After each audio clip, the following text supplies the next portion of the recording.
CVBI11, o fundo de crise da VBI Real Estate Agora Pátria.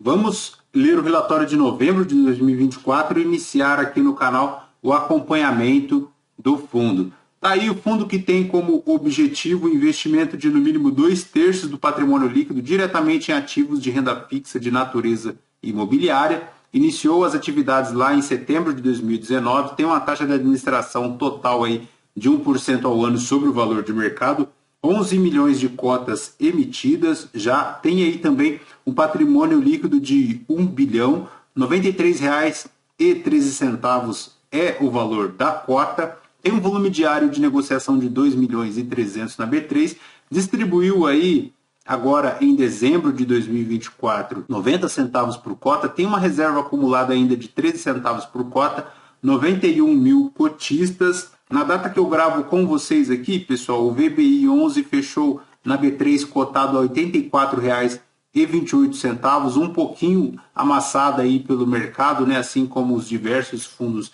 imobiliários, fazendo um P sobre VP de 0,91 e uma variação positiva aí nos últimos 12 meses de 1,96%. Como comentamos, distribuiu agora em dezembro de 2024, 90 centavos, valor este que será pago agora no dia 16 de dezembro de 2024, fazendo um yield aí de 1,14% ao ano nesta atual cotação.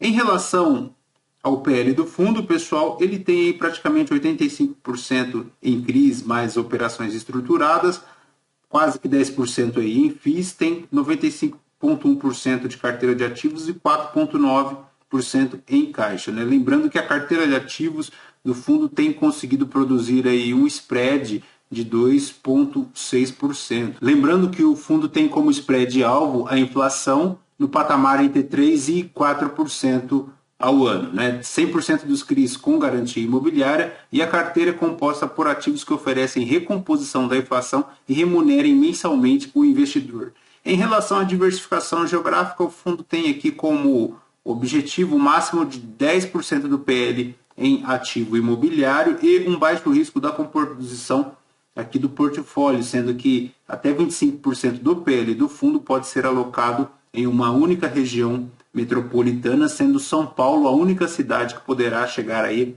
a 100% do PL, né? Voltando aqui, pessoal, em relação à tabela de sensibilidade, como comentamos, ele está aí na casa dos R$ 84, né? Nessa faixa aí entre 82 e 86, fazendo algo em torno de um IPCA mais 10,7 bruto e o IPCA líquido de 9,7 ao ano, né? Nessa casa aqui entre R$ 82,75 e R$ 86,25. Seguindo aqui, pessoal, em relação aos comentários da gestão, comenta que em novembro encerrou com praticamente 95,1% do patrimônio líquido alocado, sendo 85,5% em CRIs de operação estruturada com a rentabilidade média ponderada de 17% ao ano, ou seja, IPCA mais 10,2%, com prazo médio de 4,2 anos e spread médio de 2,8% ao ano. Em 29/11, segundo a gestão aqui, o fundo não contava com operações compromissadas. Distribuiu, como já comentamos, 90 centavos por cota, representando um yield aí de 12,5% ao ano, frente à cota de fechamento, correspondente a 11,7% sobre a cota patrimonial. Ao final do mês, segundo a gestão aqui, o fundo acumulava 13 centavos de reserva de lucro não distribuída e também comenta que reduziu a exposição do fundo no CRI Cortel e adquiriu aí uma operação do CRI Visconde, CID, né? Sendo que todas as operações do portfólio se mantiveram adimplentes e o LTV médio da carteira chegou aí a aproximadamente 55%. A carteira conta com 48 CRIs e 2 operações estruturadas, sendo 92% da carteira indexada ao IPCA e 8% indexada ao CDI. Lembrando que a carteira IPCA é de uma remuneração média de IPCA mais 10% ao ano e a carteira CDI, uma remuneração média de CDI mais 4,5% ao ano. Está aqui o histórico de distribuições. Em outubro também distribuiu 90 centavos, novembro também, e agora também em dezembro vem com 90 centavos. Tem aí um yield de praticamente 12,5%, né? Sendo que em relação ao CDI, este yield corresponde a 155%. Em relação à performance, pessoal, o fundo praticamente aí possui um histórico de retorno de 11,3% nos últimos 5 anos, frente ao IFIX de recebíveis de 8,4% e o CDI líquido de 8,1%. Ele consegue fazer aí um leve deslocamento em relação tanto ao CDI quanto ao IFIX recebíveis, né? Seguindo aqui, pessoal, temos também que o número de cotistas permanece lá na casa dos 91 mil cotistas, tem aí um volume diário na casa aí dos 2 milhões, 2 milhões e meio de negociação, a cota está lá na casa dos R$85, né, como já comentamos, tem aí uma ADTV de 2,3 milhões, que representa 4,6% do market cap negociado ao longo do mês. Em relação à distribuição da carteira, pessoal, tem-se aqui que 25% é alocada lá ao varejo, 12% ao loteamento. Tem aqui também a saúde, infraestrutura, shopping, residencial e energia elétrica, sendo que 49% de todo o PL do fundo está alocado aqui no estado de São Paulo.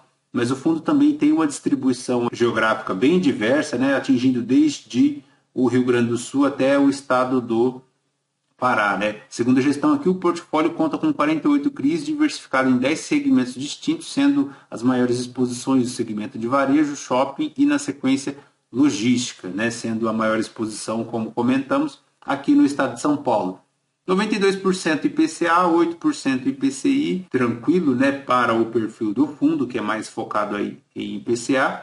Sendo que as alocações em IPCA têm um prazo médio de 4,4 anos e as alocações CDI um prazo médio de 1,9 anos. O LTV médio ponderado tem aí praticamente 55%, né? A distribuição aqui para o ratings, bastante crédito aqui em BR a menos, né? A classificação 7, 76% aqui vencendo lá acima de 2030. Em relação à DRE do fundo, pessoal, ele conseguiu gerar aqui praticamente 8 milhões e 100 com juros e correção monetária, mas subtraídas aqui as despesas com CRIs e os resultados dos fundos imobiliários, ele teve uma receita total aqui de 2 milhões, subtraídas as despesas de 900 mil, um resultado operacional de 1 milhão e 100 mil reais, né? Sendo o lucro contábil 1 bilhão e meio, um lucro distribuível aí de 9,7 milhões, o que corresponde a 90 centavos por cota, né? Lembrando que o fundo ele permanece aí com o lucro acumulado de 13 centavos por cota. Aqui, pessoal, seguindo aqui o detalhamento da carteira de ativos, ele tem distribuição no setor de loteamentos, praticamente 84 milhões a esse segmento. Tem aqui multipropriedade, 74 milhões. Date care, praticamente 57 milhões. Infraestrutura, 19 milhões. Logística, 96 milhões. Educacional, 58. Tem varejo aí, 216 milhões. Shopping, 103. Energia, 68 milhões. Bastante diversificado, né, pessoal? Temos aqui as distribuições por segmento, que é muito bom. Bem diversificado aqui, como vimos aqui, shopping, residencial, loteamento, tem FDIC também, tem FIIs, tem escritório, tem logístico, tem consumo essencial, bem diversificado o fundo, né, pessoal? Pode ser um momento aí de equilíbrio nessa volatilidade do cenário macroeconômico, né? Lembrando que o fundo ele é praticamente 90% indexado lá ao IPCA.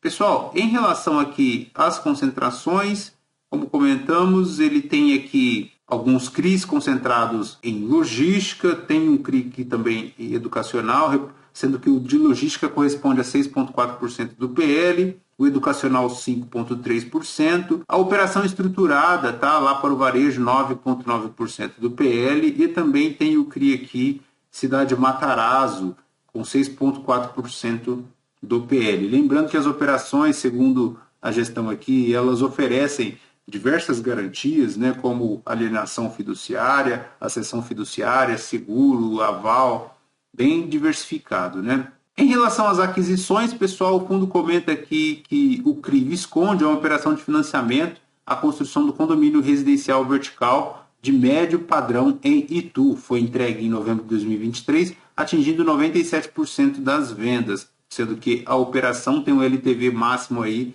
de 55%, contando com alienação fiduciária, de terrenos, alienação fiduciária de cotas da SPE, tem a cessão fiduciária também, tem aval dos sócios. Em relação, pessoal, às operações estruturadas, ao que consta aqui, são duas. Uma voltada lá ao mercado de renda preferencial, com praticamente 100 milhões e 300 mil, 9,9% do PL. Segundo a gestão aqui, a operação estruturada FII, VBI, renda preferencial, foi realizada aí com um grupo focado no varejo alimentar, com um rating de AA, né, e contam com garantia real de direito real de superfície, usufruto e comodato modal de lojas localizadas no estado de São Paulo e no Rio de Janeiro, além de fiança. Lembrando que a operação aí conta com uma rentabilidade anual esperada de IPCA mais 9,3% ao ano, considerando a amortização integral aí dentro do prazo. Em relação ao FII, Valora, CRI e Infra, a gestão comenta aqui que o fundo foi criado como condomínio fechado com prazo de 5 anos e as operações de CRIs do setor de geração e distribuição e saneamento com LTV médio de 68% e garantias com alienação fiduciária, né, de participação aqui, além de cotas da SPE, seguros e fundo de reserva e tudo mais. A rentabilidade anual esperada para esta operação é de IPCA mais 8% ao ano no prazo do fundo. Em relação aqui às exposições aos FIIs, o ativo MVBI é o que detém maior participação no patrimônio líquido do fundo, sendo 4,8% do segmento lá de recebíveis. Em relação às deliberações das assembleias do mês, pessoal, eu pude verificar aqui que estes 3 CRIs, eles seguem aqui sendo monitorados pela gestão e se referem aqui às assembleias à aprovação aqui de vencimentos não antecipados, né, dos CRIs, uma vez que as empresas emitentes aqui descumpriram algumas condições, né, alguns covenants, sejam eles financeiros ou contábeis. Mas são bem tranquilos, querem ver? Vamos ver aqui se eu consigo localizá-los. Estão aqui, vamos ver isso. Tem aqui um CRI da Canal Securitizadora, ele convoca para votação aqui da ordem do dia, né, a não declaração de evento de vencimentos antecipados, em face do cumprimento intempestivo da obrigação não pecuniária de renovação anual do parecer da certificadora para que o CRI seja mantido como títulos verdes. Então, são deliberações desta natureza, pessoal. O segundo CRI aqui é da Ópia Securitizadora, ele convoca aqui os titulares dos CRIs e a deliberação correspondeu aqui à concessão de carência de 6 meses a contar da data de pagamento de janeiro de 2025, encerrando em junho de 2025, para o pagamento da amortização do principal dos créditos imobiliários. Tá? Dos 3 acompanhamentos da carteira, pessoal, este aqui é o que apresenta um maior risco, né? Sendo que foi concedida aí uma carência para pagamento de amortização do principal dos créditos imobiliários concedidos. O terceiro, por fim, pessoal, vamos ver aqui, é um CRI da província, e ela também visa aqui a não decretação de vencimento antecipado da nota comercial, tá? Então, basicamente, são operações, a princípio, que não representam, né, necessariamente uma situação de calote do FII. Mas é bom ficar de olho, é bom acompanhar para ver se tudo ocorre dentro do esperado, né, conforme aí os termos de securitização. Perfeito, pessoal? Fechou? De CVBI 11 é praticamente isso. Lembrando que este vídeo não é a recomendação de compra ou de venda de nenhum dos ativos aqui mencionados. Aos inscritos do canal, muito obrigado por nos acompanhar até aqui. Se você ainda não é inscrito, considere se inscrever. Deixa seu like, seu joinha, porque isso nos ajuda e nos fortalece aqui na comunidade de investimentos do YouTube. Pessoal, por fim, eu comento com vocês aqui que essa nova forma de gravar vídeos, por enquanto, será temporária e logo voltaremos com a forma anterior, com a câmera me mostrando aqui também. Perfeito? Fechou? Fraterno abraço a todos, bons aportes e bora iniciar 2025. Tchau, tchau.